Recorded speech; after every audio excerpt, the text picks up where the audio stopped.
കേന്ദ്ര സർക്കാർ കേരളത്തോട് വികസന കാര്യങ്ങളിൽ നിഷേധാത്മക നിലപാട് കാട്ടുന്നുവെന്ന് LDF convener EP Jayarajan. Vande Bharat എക്സ്പ്രസുമായി ബന്ധപ്പെട്ട ശ്രീധരന്റെ വാക്കുകൾ വിശ്വസിക്കാം. എന്നാൽ അദ്ദേഹം പറയുന്നത് വിഡ്ഢിത്തമാണെന്നാണ് BJP സർക്കാർ പറയുന്നത്. കേരളക്കാർക്ക് പൊതുവെ പുതിയ ട്രെയിൻ ഒന്നും തന്നെ കിട്ടാറില്ല. നല്ല ട്രെയിൻ കിട്ടിയത് നന്നായെന്നും ജയരാജൻ കൂട്ടിച്ചേർത്തു.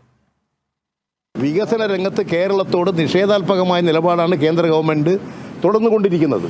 ഈ വന്ദേ ഭാരത് യഥാർത്ഥത്തിൽ സാധാരണ ഒരു ട്രെയിനാണത്.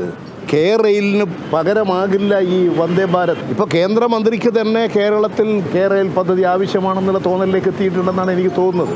സാധാരണ കേരളക്കാർക്ക് ഒരു പുതിയ ട്രെയിനും കിട്ടാറില്ല. ഇതൊരു നല്ല ട്രെയിൻ കിട്ടിയതെന്ന് വളരെ നന്നായി. ഞാൻ ഇതിൻ്റെ ടെക്നിക്കൽ പ്രാപ്തനല്ല, പക്ഷേ ഇതിന് ഏറ്റവും ആധികാരികമായി ഇന്ന് കേരളത്തിൽ പറയാൻ പറ്റുന്ന ഒരാളാണ് BJPയോടൊപ്പം സഞ്ചരിച്ചു കൊണ്ടിരിക്കുന്ന മെട്രോ ശ്രീധരൻ. അദ്ദേഹം പറഞ്ഞിരിക്കുന്നത് ഈ BJP ഗവൺമെൻറ് പറഞ്ഞുകൊണ്ടിരിക്കുന്ന കാര്യം മഹാവിഡ്ഢിത്തമാണെന്നാണ്.